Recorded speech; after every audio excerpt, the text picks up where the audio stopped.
Approach क्या रखना है। वीरू, गुड मॉर्निंग भाई साहब। गुड मॉर्निंग आशीष। देखिए आशीष, जो रेंज का ब्रेकआउट था 24,550 का, उसका अल्टीमेट टारगेट्स दो थे, 24,850, 25,000। वहाँ तक चला गया बाजार। लेकिन जो दूसरी चीज़ गलत हुई ना, हमने कल क्या बात की थी कि we will buy a dip towards 24,800, 710। वो चीज़ में हम सक्सीड नहीं हो पाए, वो फेलियर हो गया, वो चीज़ काम नहीं करी।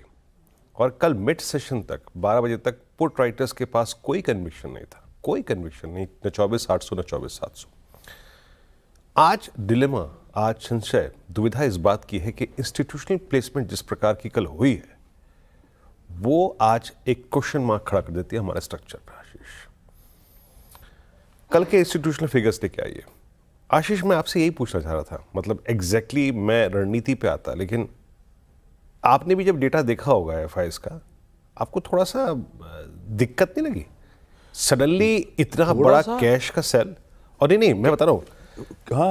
आप कभी कभी कैश की डिजिट्स को थोड़ा सा एक्सप्लेन कर देते हैं, बट लुक एट इंडेक्स।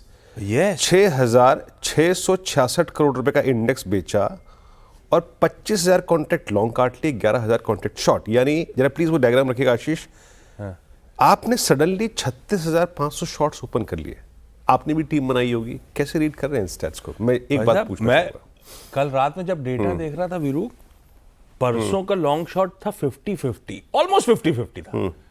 क्या स्क्यू हुआ है, 37-63 चला गया है, 60, मतलब कल एकदम से कैश में वो नहीं दिख रहा जो वायदा में जिस तरह का बिल्डअप हुआ है। अब पता नहीं, या तो क्योंकि आप भी चर्चा कर रहे थे, अपन बार बार चर्चा कर रहे थे कल, like there is no tomorrow, Monday को एक तरफा गजब का मूव आया था, सबकी एक्सपेक्टेशन से कहीं ज्यादा देके चला गया भारतीय बाजार, 900 950 पॉइंट। तो उसके बाद प्रॉफिट टेकिंग हो रही हो, पर ग्लोब के समीकरण, आप हॉर्मास को रोज सुनते हो, मुझे लगता है वो भी अब इंपॉर्टेंट है अपने लिए। ये जो ट्रेड डील हुई है, बाकी क्रूड वूड सब मार्केट दिखा रहे हैं कि चाइना पटरी पे आने वाला है। तो या तो जो फ्लोज आ रहे थे, फिर डर है कि इंडिया वर्सेस चाइना में चाइना ज्यादा कंफर्ट, प्लस अपने आप में यूएस के आर्थिक आंकड़े कैसे इंप्रूव हो रहे हैं। यूएस के रिजल्ट्स देखिए कितने स्ट्रांग, इन्फ्लेशन का प्रिंट कल शाम को आया वो कंफर्टिंग, और जो रिसेशन में जाने का खतरा तब ज्यादातर अर्थशास्त्री मान के चल रहे हैं वो खतरा टल गया है। तो यूएस के मार्केट्स आउट परफॉर्म करना शुरू कर गए हैं। तो कई सारी चीजें मेरे ख्याल से शायद जिसके चलते है ना इस तरह की सीरियस प्रॉफिट टेकिंग एफआईएस की तरफ से। बिल्कुल। और मैं इनफैक्ट मैं आता हूँ रणनीति पे आशीष। हाँ। मैं कल सुबह भी कह रहा था कि मैं इंप्रेस नहीं था उन डिजिट से जो कि हमें सोमवार के सेशन की मिली थी। कैश में बहुत स्ट्रांग माइंड नहीं थी, इंडेक्स में उनकी प्लेसमेंट अच्छी नहीं थी, और अल्टीमेटली ये प्रॉफिट टेकिंग थोड़ा सा क्वेश्चन मार्क खड़ा कर देती है। अब आते हैं रणनीति पे। देखिए, इंस्टीट्यूशनल अप्रोच और उनकी प्लेसमेंट बहुत नेगेटिव है। कल की हमारी रणनीति बाय ऑन डिप्स को करने की काम नहीं कर रही है। एफआईआईस कैश के सेलर, डेरिवेटिव्स में उन्होंने इंडेक्स को बहुत हैमर किया, बड़ी 666 करोड़ रुपए की सेलिंग।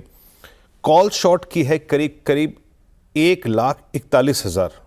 याद रखिएगा, सबसे बड़ा जो डिजिट जिसमें हमें एम्फेसाइज करना है, इंडेक्स शॉर्ट्स 36,500 ओपन हो गई सडनली। स्टॉक फ्यूचर्स 7,200 करोड़ रुपए के बेचे, 74,000 कॉन्ट्रैक्ट लॉन्ग काट लिए, 31,000 कॉन्ट्रैक्ट शॉर्ट किए। तो एफआईआईस का डेटा बिल्कुल नेगेटिव है, याद रखिएगा आज। अब आते हैं, दो चीजें याद रखिएगा, 1,41,000 कॉल शॉर्ट है, तो उसका मतलब क्या है? सबसे बड़ी कॉल राइटिंग कल निफ्टी पे हुई है 24,700, 800 की दो स्ट्राइक्स पे, सबसे बड़ी कॉल राइटिंग 700, 800, 25,000 तो बहुत दूर है अभी। और यहां पे 25,000 के मतलब 24,500 के पुट राइटर का एग्जिट करना, 24,400 के पुट राइटर का एग्जिट करना, नॉट ए गुड इंडिकेशन।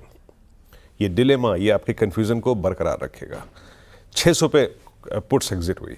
जरा पिरामिड्स देखिए, पिरामिड्स में आप देखिए किस तरीके से कॉल राइटर्स के पास कॉन्फिडेंस था और पुट राइटर्स के कॉन्फिडेंस जो थे वो कोलैप्स हो रहे थे। ये देखिए कैसे, ये बिल्कुल डायग्राम जो है वो प्लेसमेंट से उलट है। अब लेके आइए लेवल्स, फ्रेंकली स्पीकिंग लेवल्स पे आते हैं अब सीधे। देखिए बेस वन क्या है? बेस वन है पुट राइटर्स 24,500 का पुट, लेकिन वो भी एग्जिट कर रहा है, वो भी एग्जिट कर रहा है।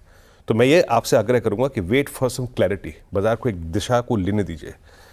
अगर बेस वन टूट रहा है, that means FI selling pressure capitalize हो रहा है। In that case, a swing towards base 2 is possible, और even उसके भी नीचे, क्योंकि base 1 क्या है? Put writers plus 10 डेमा, उसके बाद 20 डेमा आपका खुल जाएगा।